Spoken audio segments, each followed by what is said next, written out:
All right.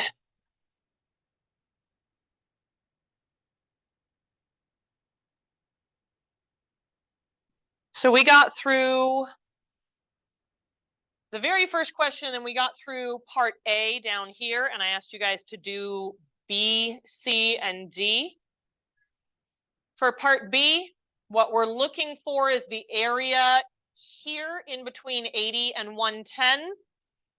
So if you're going to type this into your calculator, you want the normal CDF, which is second vars, and then you put in the lower bound, which in this case would be the 80, and then the upper bound, which is the 110, and then we need the mean and the standard deviation, so 115. Everything's separated by commas, and when you hit enter, it pops this out. Or you can convert it to z-scores and use the table. So we would take our lower bound minus our mean divided by our standard deviation. I got 0.67 when I put that into my calculator, because remember, we have to round it to 2 places if we're going to use the table. And then our upper bound, 110 minus our mean divided by our standard deviation. I got negative 1. Sorry, I switched that around. Negative 1.33 for the lower bound, positive 0.67 for the upper bound. But since the table gives me the probabilities to the left, I do the upper bound minus the lower bound so that I get just the space in between. So I looked both of these numbers up on the table, and then I subtracted those values.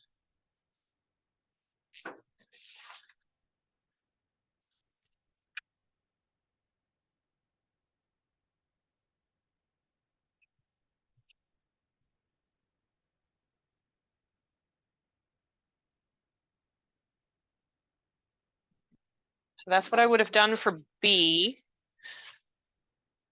For C, I was asking for a percentage. If you're going to use the table, we wanted the 73rd percentile. So I'd be looking in the middle of the table. So I would have looked in the middle here for the closest value I could find to 0.73. I see if I look along here, it's like 0.725, 0.729, 0.7324. This one right here appears to be the closest to 0.73. So that is 0.61. And so then I would work backwards from there. Or you can use the calculator. If you're going to use the calculator, we want inverse normal, which is still second and vars, but then it's option number 3. If you're going to use the calculator for that, once you get to inverse normal, the area that we're looking for, 73rd percentile, so 0.73, then the mean and the standard deviation, and we wanted the left tail property, or sorry, left tail proportion, not property. Because 73% of all of the area would be from whatever this value is over to the left. So 0.73, and then our mean, which was 100, standard deviation, which was 15, and we wanted the left tail proportion. Left tail is giving me this area over here. It has to actually stay left, I believe. See what happens if you close your parentheses and hit enter. I think it's going to ask you to have that, so we would have to type that in then.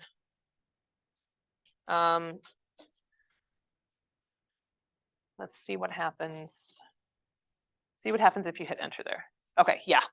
So default on your calculators is that it's already giving you the left. If you wanted a different tail proportion, you would have to actually type that piece in. On mine, when I typed it in, and I must have like the same, but just a slightly different model, it brought up an editor where I typed these values in, and then this is what it showed me on the screen. It was just like this. So all I did was write down what it showed me on my screen. If you're using the table, again, when I used the table, I found that 0.61 was about 73% when I looked at the middle. And then I just kind of work it backwards. The value that I'm looking for minus the mean divided by the standard deviation should give me that z-score. So I multiplied both sides by 15. I added 100. Notice I got almost the exact same answer when I did the table versus the calculator. I personally like using the calculator because it's much faster, and I would love to save you guys as much time as possible on the AP exam for any computation things. If the calculator can do the computation for you, most of what they are looking for from all the feedback I've heard from the AP readers, they want to see your understanding. Statistical calculations tend to be nitpicky things. This is why we use software for almost all of our statistical calculations. They want to see your understanding of the overall concepts. All right, very last one. I just typed this right into the calculator. So I went with normal CDF, which was option number 2 after you hit second and VARs. Lower bound, that's going to be a 0. Upper bound was 83, mean and standard deviation. Close your parentheses and hit enter. Or you can use the table. So I would take the 83 minus the mean divided by the standard deviation. When I did that, I got negative 1.13. I looked that up in my table and I got 0.1292. Very, very close to what I got using the calculator. Technically, between the two of these, the calculator is more accurate. So I would definitely encourage you to use the calculator. You won't be taken off any points for using the table, but the calculator is more accurate there. Real quick before we get into our activity for today, I want to take what we worked with before on these normal distributions and relate it to what we just talked about with probabilities. When I have a probability model, all the probabilities have to add up to what? 1. The area underneath the normal curve is 1. So when I find the area of these different little segments, it is telling me the probability. It's telling me the percent chance that this event occurred. That's why we like things that are normally distributed, because I'm guaranteed that the area underneath that is a 1. So finding the area is the same thing as finding the percentage or the probability of that event. All right, let's hop into your new notes packet. Test for this is going to be Friday, December 2nd, which is after Thanksgiving break. It's actually the Friday right after Thanksgiving break. We will finish all the material that's on that test right before we go on break.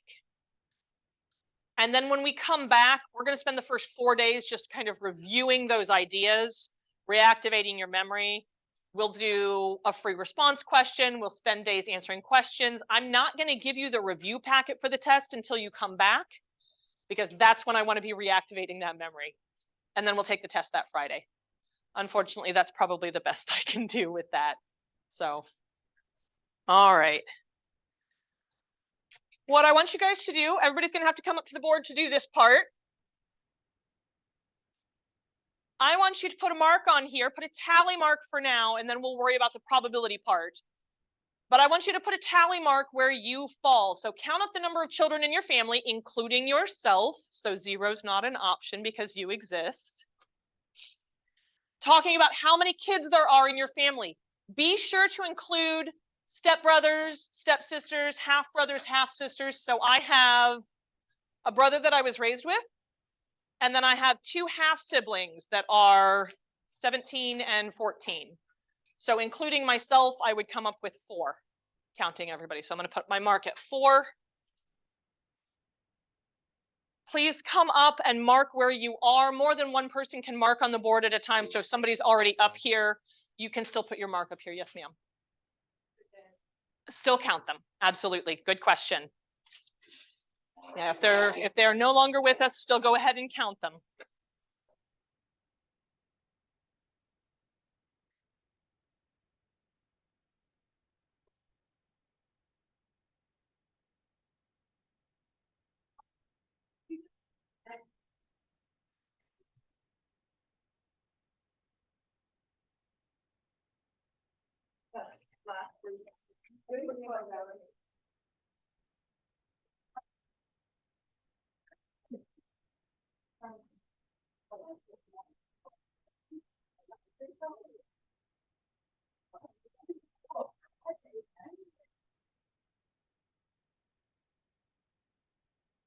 Oh.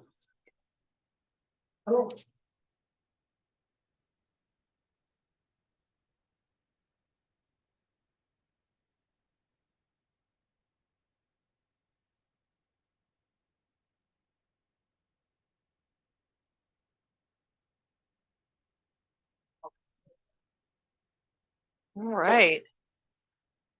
Has everybody had a chance to put their number up there? 1, 2, 3, 4, 5, 6, 7, 8, 9, 10, 11, 12, 13, 14, 15, 16, 17, 18, 19, 20, 21. Perfect. So we've got 21 tally marks up here because we've got 20 students in the room today, and I put my own number up there, so I'm 21. So let's write down the probabilities. This one right here, 3 out of the 21 people that responded to the question said they are an only child. So we're going to have 3 out of 21 here.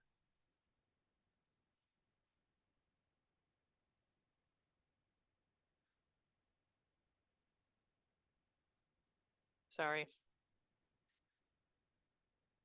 One of these days I'll remember to not do that. So 3 out of 21. How many people said 2 children? 5, so 5 out of 21.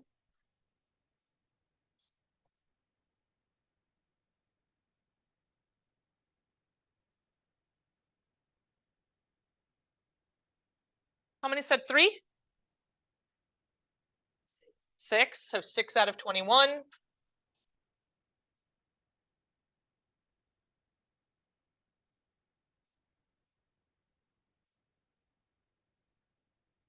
How about 4? 3 out of 21.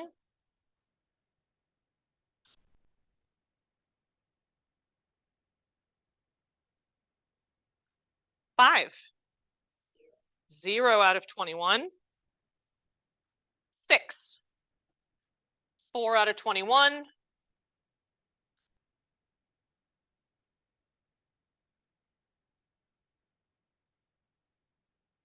7. 0 out of 21. And 8. 0 out of 21.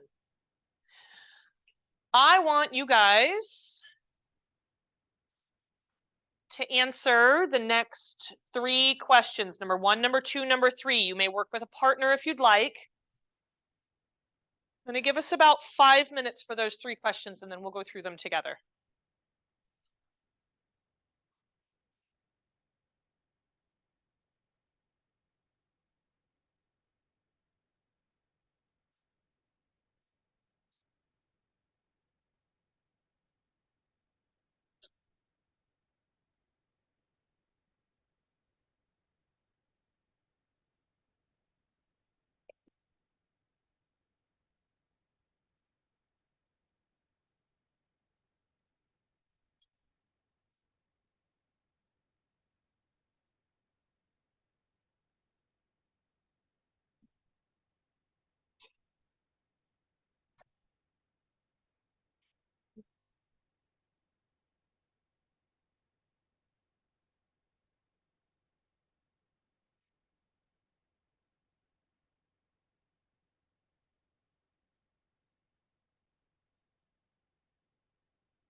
You want to clear it out or you want to reset it? Clear. Because I can't like move it out of there. There. Okay, so this is for. Okay, so if you want to do normal CDF, hit second and mode because that'll take it to quit. And then let's clear that out. And then second and vars is how you do your normal distribution stuff. You're welcome.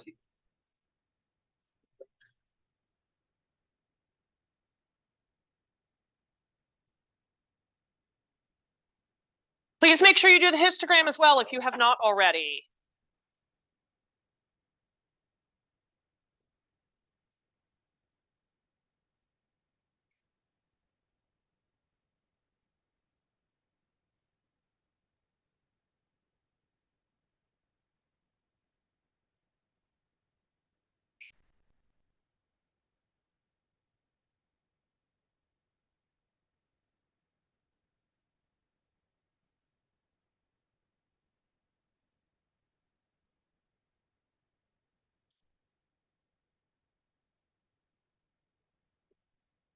Is this a valid probability model? Yes, why? Yes. All the probabilities add up to 1, and then there's one other feature that it matches. What do you notice about each of those probabilities?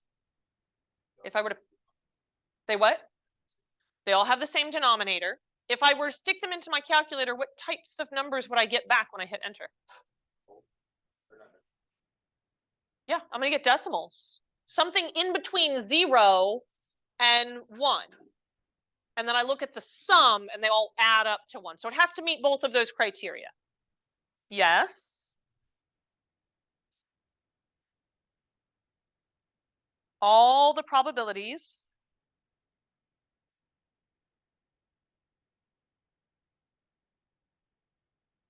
are between 0 and 1.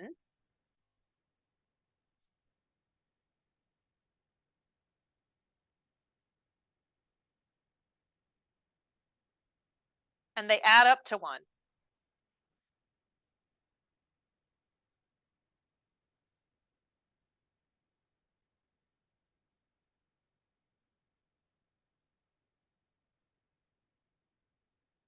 And we can always double check that. 3 over 21 plus 5 over 21 plus 6 over 21 plus 3 over 21. Are you guys okay if I leave out the zeros? Because it's not going to add anything. Are those valid probabilities when we said 0 over 21? Yeah, there can be a 0% chance of something. In this classroom right now, there's a 0% chance that any of you have 5 children in your family. And then plus 4 over 21. 3 plus 5 would be 8. 8 plus 6 is 14. 14 plus 3, 17. 17 plus 4 is 21. So I have 21 over 21, which is equal to 1. We are good there. All right.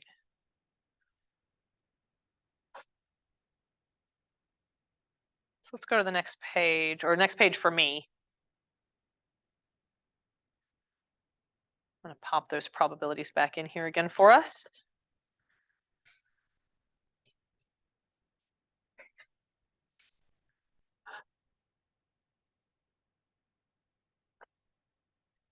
Where was our 4 out of 21? Was it at 6? Okay.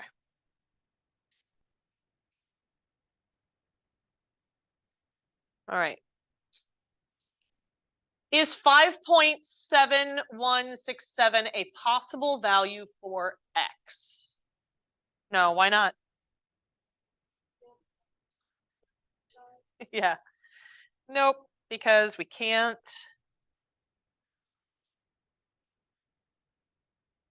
Have part of a child.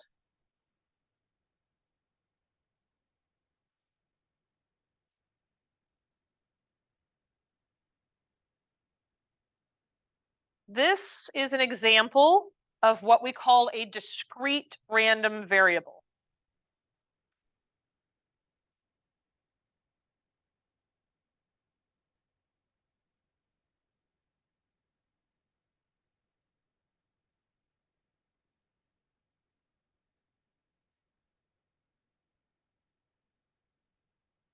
Where only some numbers make sense for X. In this case, it's only whole numbers because you can't have part of a child. But I can think of other examples of discrete random variables where some decimals are okay and something like this would not be okay. Think about when you go shoe shopping. Does anybody ever walk into the shoe store and say that they are a size 5.7167? No. But can you be a 5.5, 5.5? Yeah. So there are certain discrete random variables where some decimals are okay, but in order for it to be a discrete random variable, there's a very set list of possible values that we could have in our sample space. Does that make sense? Okay. If it's a continuous random variable, which we're going to talk about tomorrow, this would be something more like your grade. Could somebody get a 5.7167% on a test? I would be very sad, but that is a possibility. That's a continuous random variable. Discrete is where it can only take specific values. All right, we're going to make a histogram. Hopefully you already have one on your page. We need to label the X and Y axis. What did they tell us to put along the X axis? The amount of children, yes.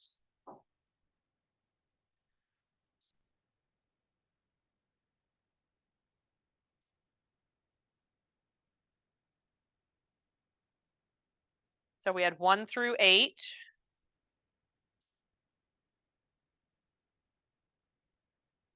Number of children.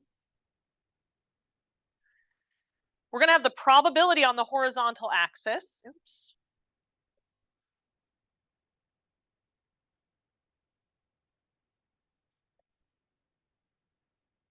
What was the highest probability, the largest probability? 6 out of 21. So I have to make sure that this goes up to 6 out of 21. I can make it go higher than that if I want, but it has to go at least this high or else I can't fit all those bars on there. Good grief. So here's 3 out of 21, 4, 5, 6. All right, how high up should it go for one child? Up to 3. So I can do it like this, or you could have it just from 0 up to 1. Sometimes when it's just these discrete values, we put the value underneath the bar instead of on the edge.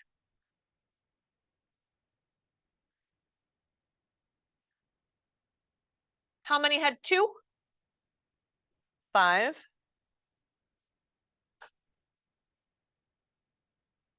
So here's this bar. 3. That was the 6, so up a little bit higher. 4.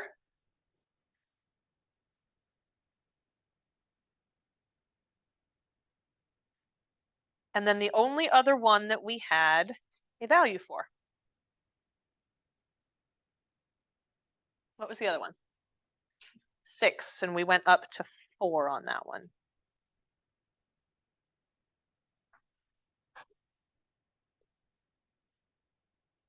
And then they asked me to describe this distribution. Do you guys remember when we described the shape of a histogram? Does anybody remember the acronym that we used for that?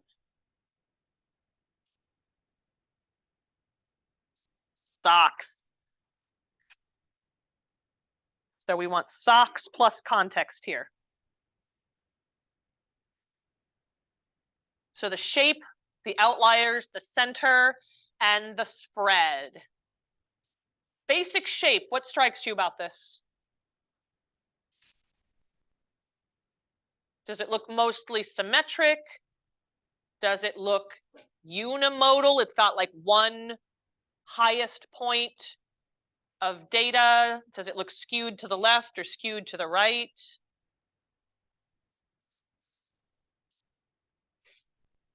Kind of skewed to the right because almost all of our data is clustered over there at 1, 2, 3, 4. And then we've got this one bar of data at 6 separated out from those other pieces. So I would say it is slightly skewed to the right.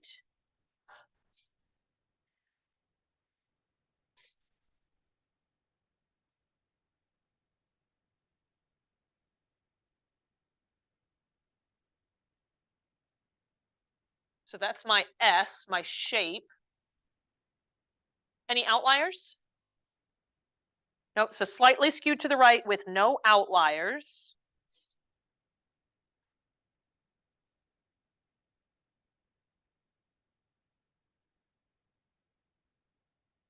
Center. What do you think? Where would I look on just a histogram for the center? Tallest, yeah, which would technically be my mode, right? Has one peak at how many kids? 3. I'm going to call this a single peak.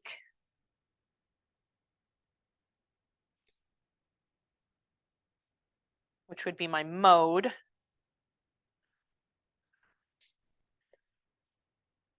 At 3, here's a chance where I can easily slip some context in. 3 what? 3 kids, 3 children, yes.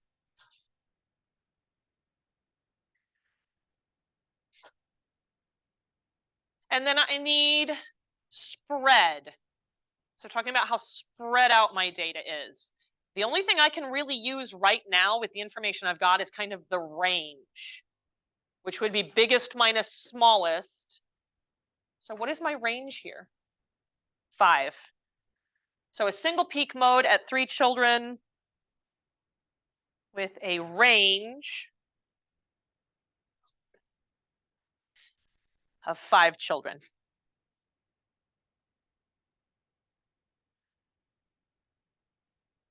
All right. Nice work. All right, let's look at those bottom questions, 4 through 7. I want to know first what the probability notation means, and then we're going to calculate the probability based on what we have collected up here, since I have these discrete values. What's the difference between the question that they asked in number 4, and the question that they asked in number 5?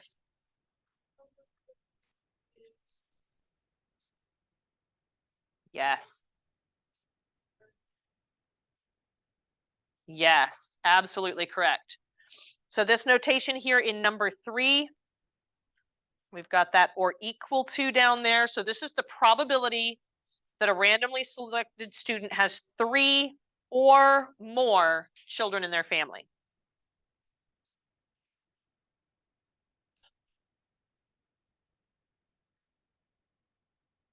The probability that a randomly selected student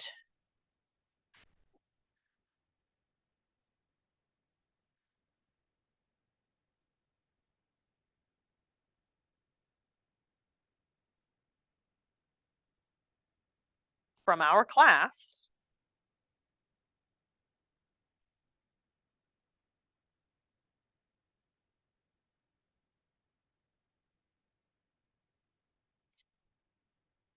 has 3 or more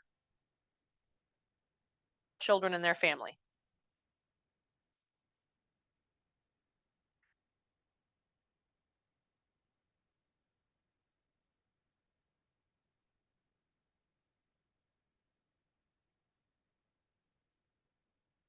All right, so I'm going to go and look at that table that I had on the previous screen. We're going to add these up. Is it possible that somebody has 3 children in their family and 4 children in their family?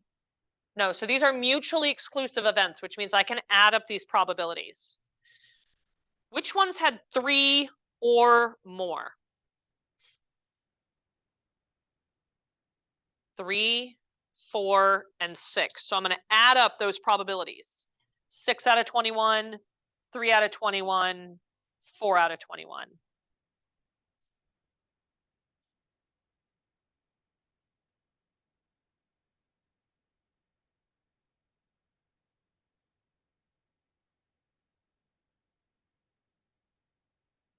What do we get when we add all those up?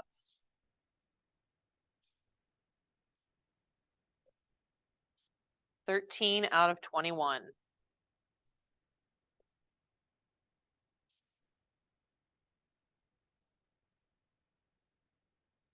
So how would my interpretation change on number 5?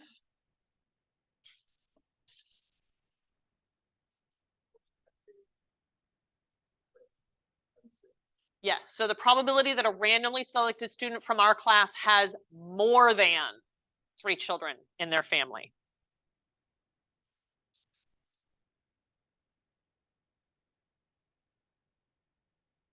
The probability that a randomly selected student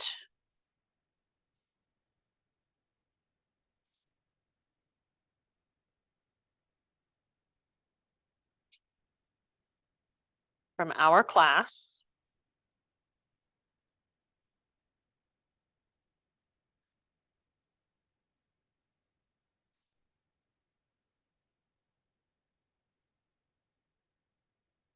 has more than 3 children in their family.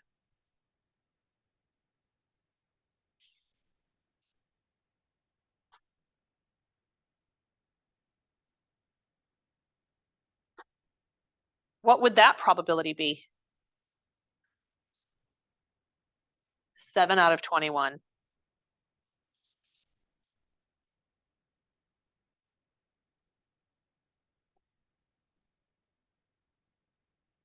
Because we would just want these two. Find the average of the X values. What X values did we have to choose from? 1, 2, 3, 4, 5, 6, 7, 8. So let's find the average of those.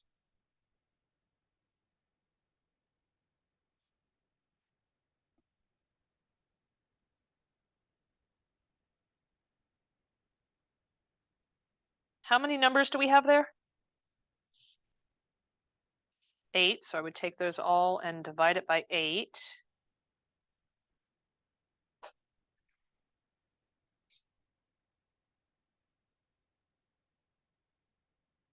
What do I get when I add those numbers up on top? 36 out of 8, which comes out to be what? 4.5.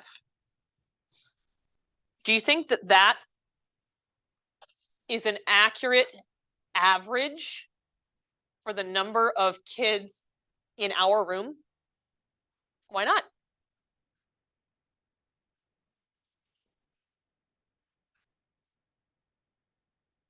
Yeah, we had a lot of data clustered between 1 and 4. If I add all the way to 8, I'm giving weight over there, and nobody in our class had 8 children in their family, right? It seems that I need to put more of the focus on those smaller numbers. Here's how we do that. So I'm going to take the value, so 1 kid, and I'm going to multiply it by the probability. What was the probability for having 1 child? 3 out of 21. This gives it the weight that we saw in our class. Plus 2 kids times the probability. What was the probability for 2 kids? 5 out of 21. Plus 3, what was the probability of 3 kids? 6 out of 21. plus 4 times 3 out of 21 plus 5 times 0 out of 21 plus 6 times 4 out of 21 plus 7 times 0 out of 21 plus 8 times 0 out of 21. When I do this, notice the spots where we didn't have any students report that answer, it now doesn't carry any weight in my probabilities. I want you guys to pop this into your calculator. So we're going to have 3 over 21 plus 10 over 21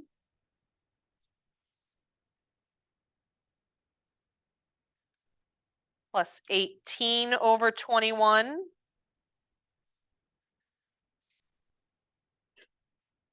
plus 12 over 21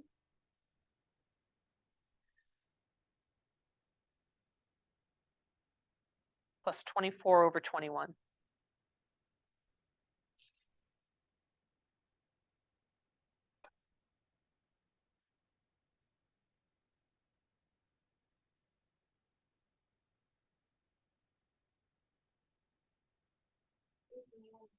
You said 3.19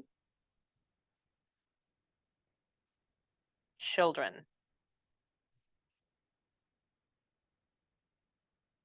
Does that match more closely with what we saw on our histogram? Yes. Okay, so this right here, what we just did, this is how we find the expected value. This is shorthand written. The mean of X equals the sum of each X value multiplied to its probability. So this is each X value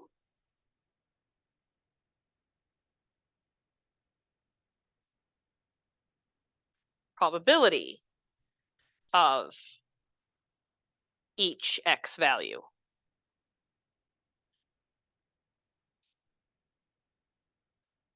And again, that weird E looking thing just means the sum of.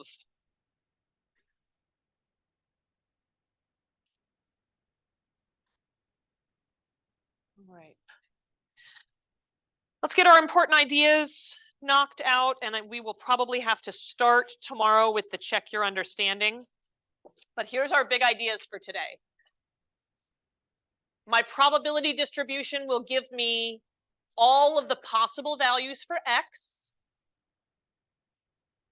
and the probabilities that go with them.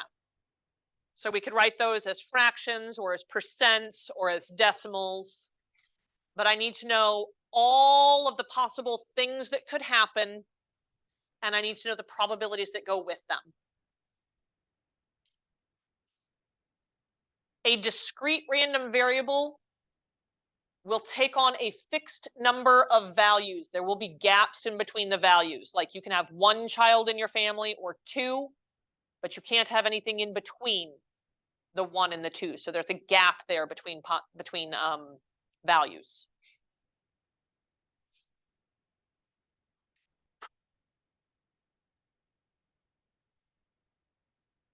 When we draw a histogram, we have our values of X on the horizontal axis and the probability on the vertical axis.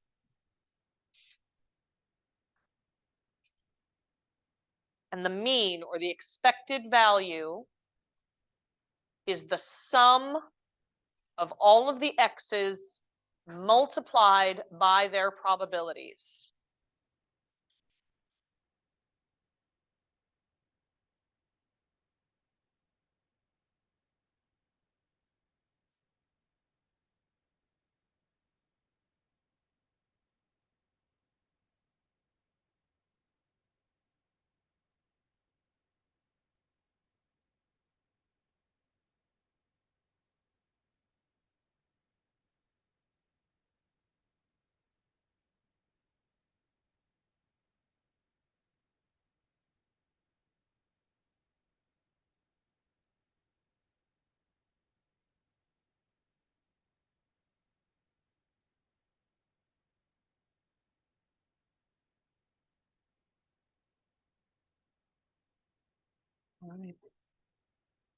First thing we'll do tomorrow is take just a couple minutes to do the check your understanding down at the bottom, and then we will dig into the material for tomorrow. First homework is due on Friday. So that should have been at the edge of, or at the aisle side of each table group. So if you don't have a homework, check with the person that's closest to this center aisle.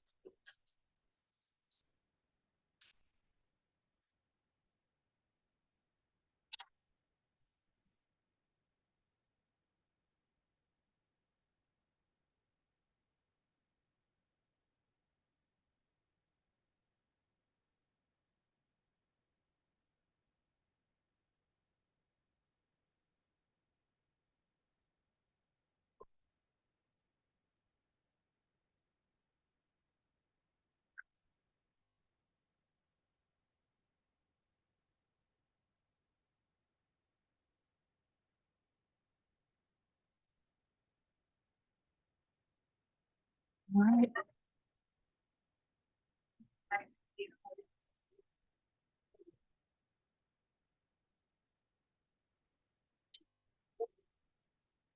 Yes. Thank you. I appreciate that.